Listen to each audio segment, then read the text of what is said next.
see, I like to advise young Africans, okay, because our continent will not develop until they develop it. Unfortunately, like you just mentioned, politicians are not going to develop Africa. They're not, okay, and people older than me are too old to develop Africa.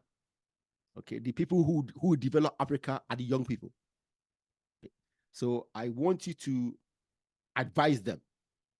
What do they need to do to add value? How can they add value to their communities? I think the most important part, first thing I would advise is to educate themselves with history. They need to understand the history of we Africans.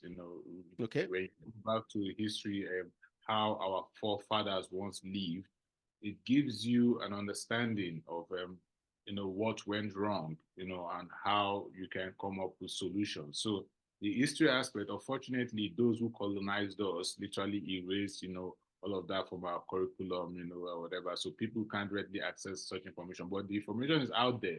So I think our fellow Africans should educate themselves, like accessing a lot of African history. Okay. Um, we as a society, as Africans, we flourished in the past. Even at the moment, I still say that Africa is successful, and it's just unfortunate that we are being called underdeveloped or developing country of because I say when you define that, there are factors that you need to look at.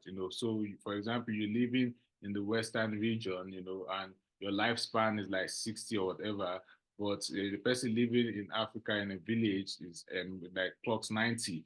Now, Mm, who is more developed, who's developed, because mm, the person in the African community is probably doing something right, that person in the city is not doing, So now it's unfortunate that society has developed, designed, defined rather development as what you've acquired, your car, your house, whatever. But that shouldn't be how development should be designed. So I think our youth and whatever they need to go back to history and study how our ancestors once lived, yeah. how they lived, peacefully, how they coexisted with one another, how they grew their food, and things like that, how they lived longer. They need to go back. They now integrate certain elements of today's technology into that kind of lifestyle, and then you will see like people blossom. You see people do well. So I think that is the best advice I can give to people.